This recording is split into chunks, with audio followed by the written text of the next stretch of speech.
ইসলামে কোথাও এই মুখ ঢেকে পর্দা করার বিধান নাই, আমি অন্তত জানি না।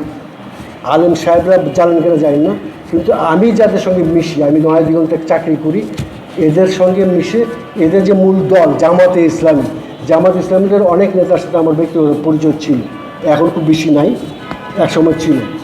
নিজামী সাহেব, কামরুজ্জামান সাহেব, কাদের মোল্লা সাহেব আমরা একসঙ্গে কাজ করেছি, মানে সাংগঠনিক কাজ করিনি, আমি সাংবাদিকতাই করেছি। তো আমি জানি তাদের মধ্যে এতটুকু আছে, বোধ আছে যে ইসলামে এই যে আমরা মুখ টুক ঢেকে একেবারে চোখ খালি রেখে যে বোরকা পরি, এটা কোনো ইসলামী পোশাক নয়। ইসলাম মুখ খোলা রাখার পারমিশন দেয়।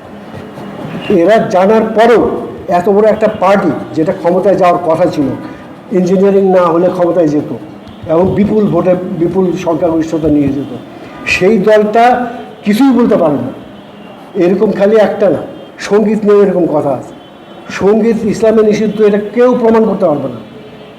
প্রমাণ করার জন্য আপনি কোরআন হাদিস থেকে কিছু করতে পারবেন না, বাইরে থেকে আনতে হবে যদি আপনি কোনো নমুনা দিতে চান। তাহলে হলো কি যে এতটা মানে রাজনৈতিক শক্তি যখন কিছু বলতে পারছে না, কাদের ভয়ে? সমাজের ভয়।